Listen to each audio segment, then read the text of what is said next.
Friends, welcome to Rudra classes. आप देख रहे हैं शेक्सपियर 1000 सीरीज़ का पार्ट 8 और आज का प्ले है हैमलेट, शेक्सपियर की सबसे डार्क और साइकोलॉजिकल ट्रेजेडी। ये वीडियो खास है क्योंकि इसमें हम कवर कर रहे हैं हैमलेट के वन शॉट समरी एकदम आसान भाषा में, जिससे पूरी कहानी क्रिस्टल क्लियर हो जाएगी। और उसके बाद 200 मोस्ट इंपॉर्टेंट MCQ जो बार बार एग्जाम में रिपीट हुए हैं, चाहे आप दे रहे हो TGT, PGT या LT ग्रेड, DSSB या कोई भी टीचिंग एग्ज़ाम्स, हैमलेट से सवाल पक्का आएंगे। तो चलिए बिना देर किए स्टार्ट करते हैं इस सीरीज़ को। आज पार्ट 8 है। Short summary. प्रिंस हैमलेट अपने पिता की मौत के बाद डेनमार्क लौटता है, लेकिन उसे पता चलता है कि उसकी माँ गर्ट्रूड ने उसके चाचा क्लॉडियस से शादी कर ली है, जो अब एक नया किंग है। एक रात हैमलेट को उसके पिता का घोस्ट दिखाई देता है, जो बताता है कि उसे क्लॉडियस ने मार डाला। क्लॉडियस यानी हैमलेट का जो चाचा था और हैमलेट के पिता का भाई, यानी हैमलेट के सन का नाम भी हैमलेट ही है और हैमलेट तो था ही। चलिए हम स्टोरी पे आते हैं। हैमलेट रिवेंज लेना चाहता है, यानी जो सन था हैमलेट का, लेकिन अंदर से वो कॉन्स्टेंटली सोचता है टू बी और नॉट टू बी, यानी क्या बदला लेना सही है या नहीं।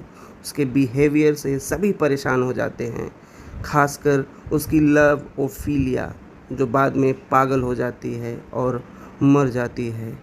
हैमलेट एक प्ले कराता है, द माउस ट्रैप, जिसमें वो क्लॉडियस को गिल्ट ट्रैप में फंसाता है। एक्सीडेंटली हैमलेट अपनी माँ के कमरे में छुपे हुए पोलोनियस को मार देता है। पोलोनियस के बेटे लेओर्टीज और किंग क्लॉडियस हैमलेट को मारने की साजिश रचते हैं। किस बहाने से? फेंसिंग फाइट के बहाने से। फाइट में सभी मारे जाते हैं। क्लॉडियस, लेओर्टीज और गर्ट्रूड पॉइजन से मारी जाती है। अंत में हैमलेट खुद भी मर जाता है। हमें हैमलेट से क्या मैसेज मिलता है? रिवेंज, मैडनेस, मोरल डायलेमा और फेट का एक पावरफुल ब्लेंड है हैमलेट। अब जब स्टोरी एकदम क्लियर है तो चलिए चलते हैं MCQ की तरफ, जो बार बार एग्ज़ाम में पूछे गए हैं। हैमलेट, प्रिंस ऑफ डेनमार्क नामक प्रसिद्ध ट्रेजेडी किस लेखक ने लिखी थी? ये थे विलियम शेक्सपियर। हैमलेट प्ले का मुख्य थीम क्या है? रिवेंज, प्रतिशोध। हैमलेट के पिता की हत्या किसने की थी? ये पोलोनियस ने नहीं की थी, लेओर्टीज भी नहीं था, फोर्टिनब्रास भी नहीं था, ये क्लॉडियस था। क्लॉडियस। हैमलेट के पिता के हत्या के बाद क्लॉडियस क्या करता है?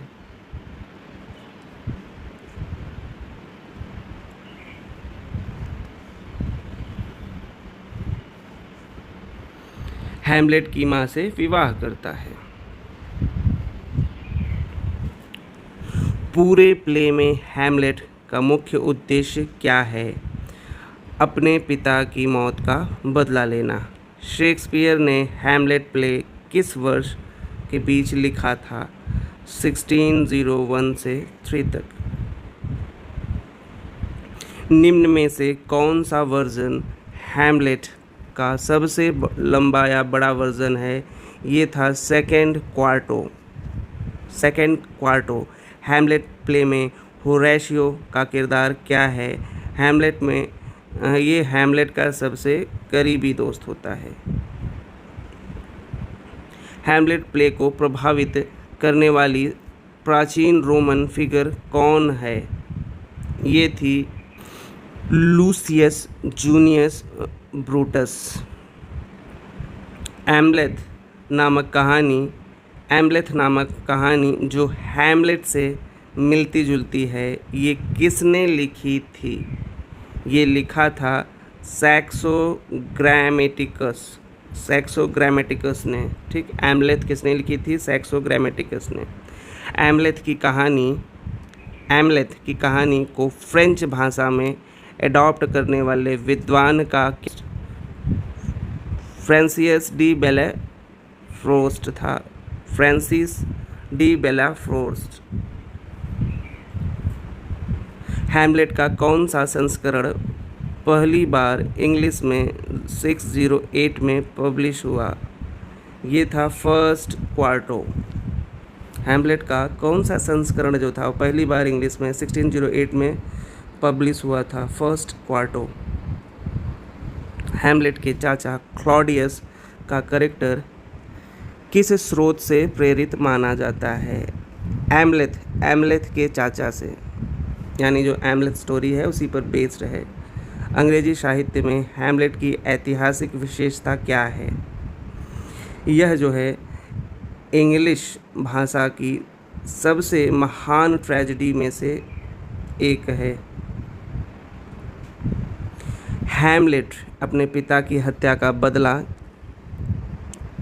कैसे लेने की योजना बनाता है? पागल बनने का नाटक करके, ठीक। पागल करके। हाल ही में मरे हुए किंग हैमलेट का बेटा कौन था? प्रिंस हैमलेट, ठीक। एक थे किंग हैमलेट, एक थे प्रिंस हैमलेट। किंग हैमलेट की मृत्यु के बाद डेनमार्क का राजा कौन बना?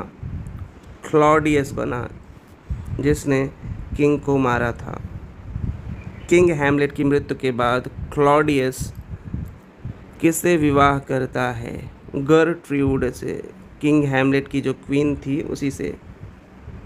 डेनमार्क और नॉर्वे के बीच लंबे समय से चल रहे संघर्ष का कारण क्या था? किंग हैमलेट द्वारा किंग फोर्टिनब्रास की हत्या, ठीक। किंग हैमलेट के द्वारा किंग फोर्टिनब्रास की हत्या कारण था डेनमार्क और नॉर्वे के बीच लंबे समय से संघर्ष का। किंग हैमलेट के भूत को सबसे पहले कौन देखता है और उससे सवाल करता है?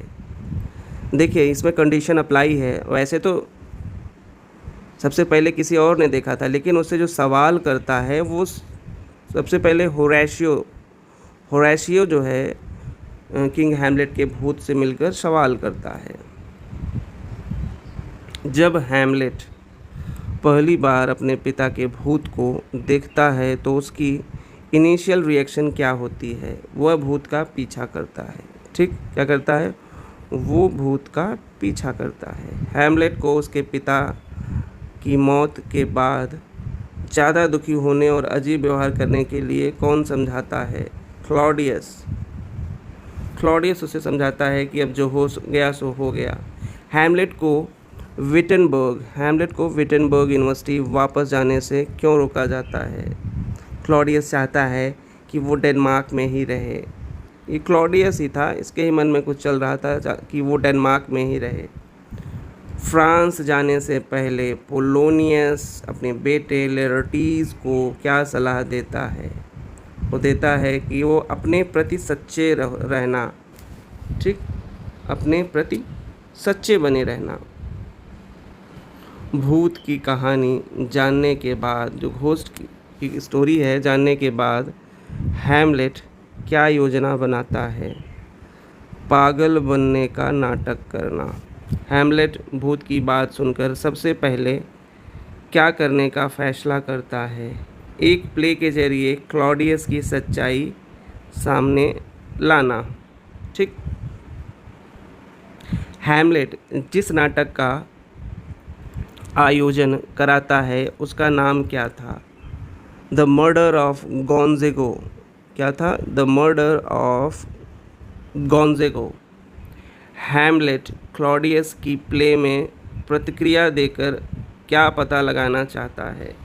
हैमलेट क्लॉडियस की प्ले में प्रतिक्रिया देकर क्या पता लगाना चाहता था? क्लॉडियस का दोष सिद्ध करना चाहता था, ठीक।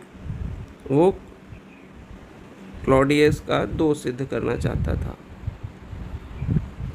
जब हैमलेट से ननरी सीन जो है में मिलता है तो क्या होता है? जब हैमलेट ओफिलिया से ननरी सीन में मिलता है तो क्या होता है? वह ओफिलिया को अशब्द कहता है। वो ओफिलिया जो थी उसको अशब्द कहता है। क्लॉडियस प्ले को बीच में ही क्यों छोड़कर चला जाता है? जो प्ले था ये मर्डर ऑफ गोंज़ेगो, इस प्ले को बीच में ही छोड़कर क्लॉडियस चला जाता है। क्यों चला जाता है? क्योंकि उसे अपराध का बोध होता है, वह सीन नहीं देख पाता।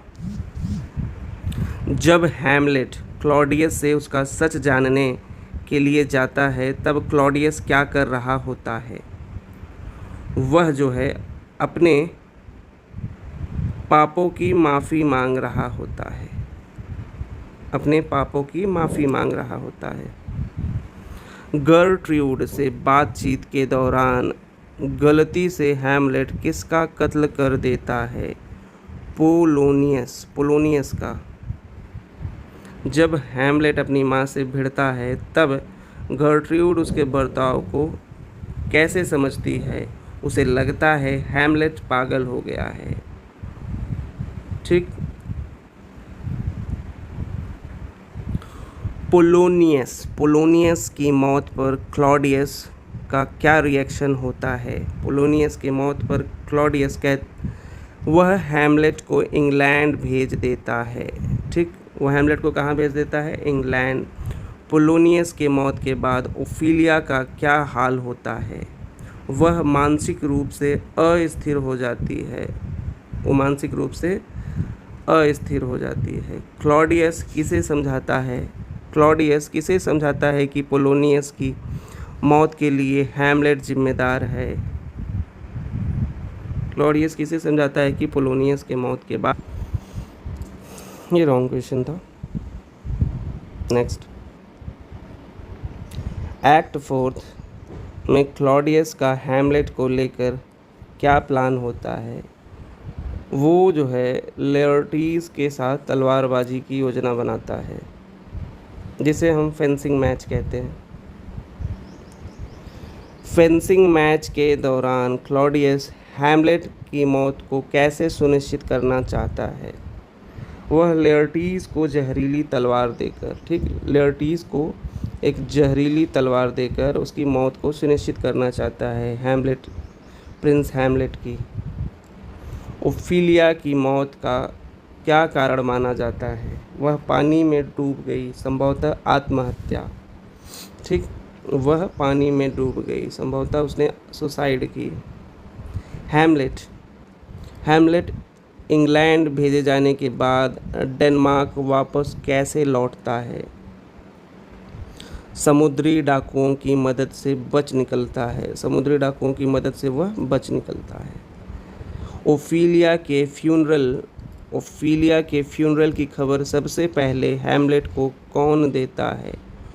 होरेशियो, उसका फ्रेंड। जब हैमलेट को पता चलता है कि ये ओफिलिया की कब्र है तो वह क्या करता है? वो लेयर्टीज़ से भिड़ जाता है। हैमलेट को जब रोज़नक्रेंज़ और गिल्डस्टन के लिए भेजी गई चिट्ठी मिलती है तो वह क्या करता है? वह जो है नकली चिट्ठी से उसे बदल देता है। जब गर्ट्रूड को जहर मिला वाइन जो है पी लेती है तब हैमलेट का रिएक्शन क्या होता है? वह क्लॉडियस को मार देता है। जहरीली तलवार से हैमलेट को कौन मारता है? लेयर्टीज़ जो पोलोनियस का बेटा था, वह जहरीली तलवार से प्रिंस हैमलेट को मारता है। हैमलेट क्लॉडियस को कैसे मारता है? उसे जहरीली तलवार से छुरा घोंपता है एक तरीके से। मरते वक्त हैमलेट होरेशियो से क्या आखिरी विनती करता है? उसकी कहानी दुनिया को बताने की। हैमलेट की मृत्यु के बाद डेनमार्क का राजा कौन बनता है? फोर्टिनब्रास। रोज़ेनक्रेंज़ और गिल्डस्टन की मौत के बाद होरेशियो को रोज़ेनक्रेंज़ और गिल्डस्टन की मौत की खबर जो है होरेशियो को कौन देता है? ये एक इंग्लिश राजदूत था, उससे होरेशियो को पता चलता है रोज़ेनक्रेंज़ और गिल्डस्टन की मौत का। हैमलेट की मौत के बाद होरेशियो क्या करने का सोचता है? खुद को मार लेने का।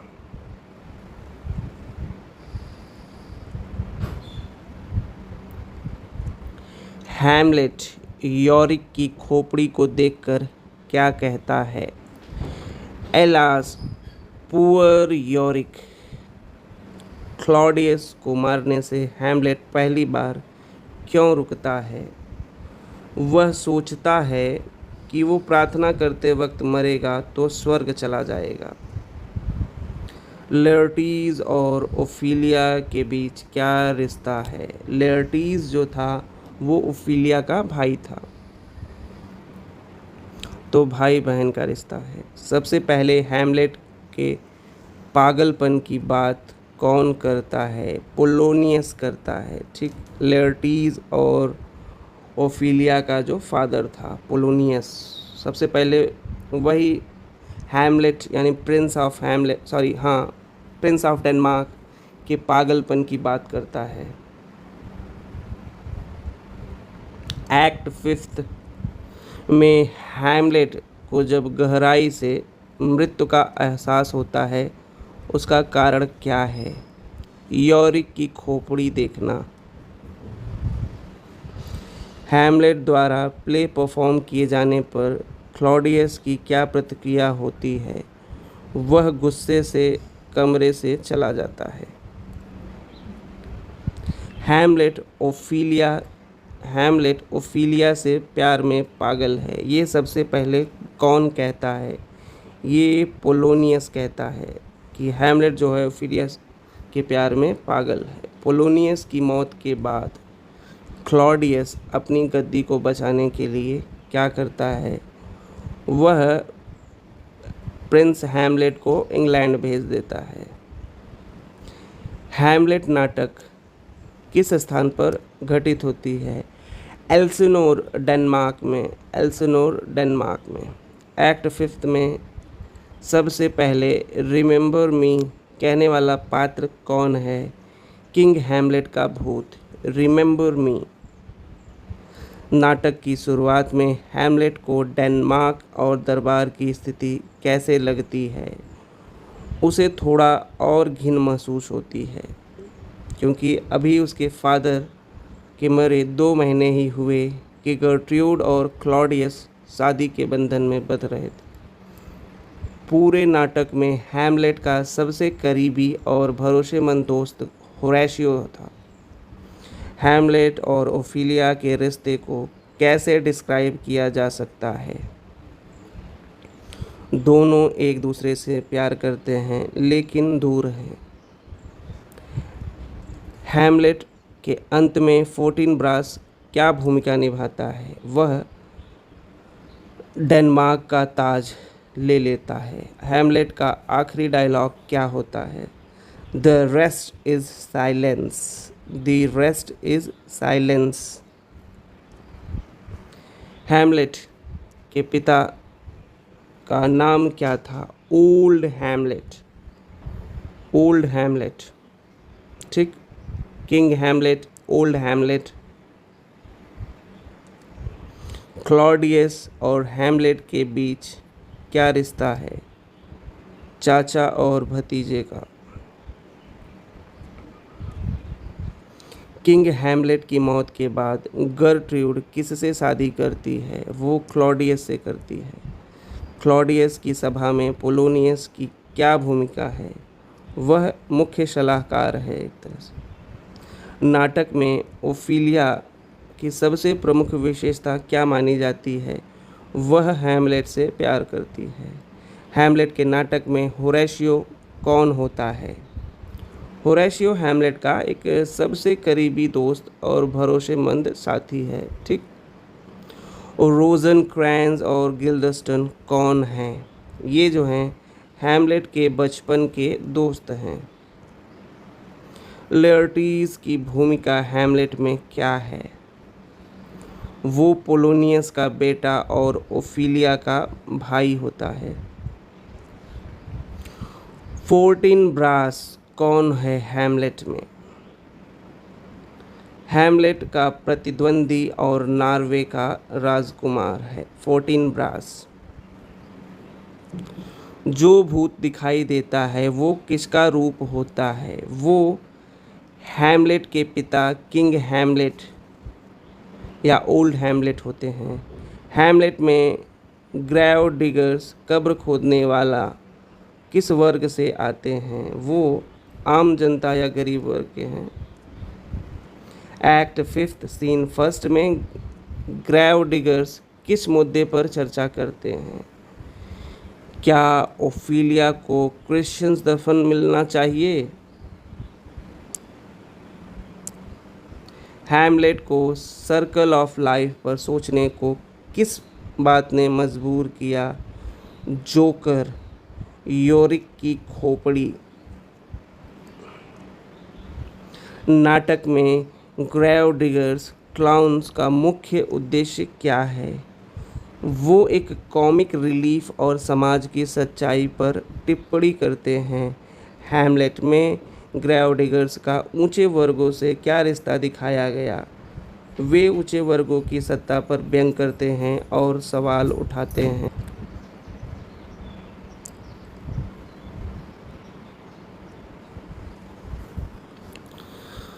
कब्रिस्तान में हैमलेट को जो खोपड़ी मिलती है वो किसकी होती है? वो योरिक जोकर की होती है। हैमलेट के ग्रेव डिगर सीन्स की महत्ता क्या है? वह मृत्यु पर गहरी सोच और डार्क ह्यूमर को दर्शाता है। वह मृत्यु पर गहरी सोच और डार्क ह्यूमर को दर्शाता है। योरिक की खोपड़ी पर ग्रेव डिगर्स और हैमलेट की बातचीत क्या दर्शाती है? जीवन की नश्वरता और मृत्यु की सच्चाई। हैमलेट और ग्रेव डिगर्स के बीच बातचीत कैसे होती है? वे विटी और मज़ेदार बातचीत करते हैं। हैमलेट के संदर्भ में ग्रेव डिगर्स का बड़ा रोल क्या दर्शाता है? वे आम लोगों का डेथ को लेकर नज़रिया पेश करते हैं। किसने कहा था you come most carefully upon your hour? Francisco.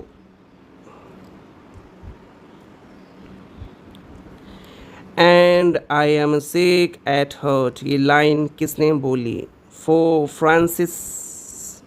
Francisco ने बोली थी इसको। And I am sick at heart, Francisco. Not a mouse stirring, ये डायलॉग किसका है? बर्नार्डो का है। किसका है? Bernardo. And let us once again assail your ears, Horatio. When yon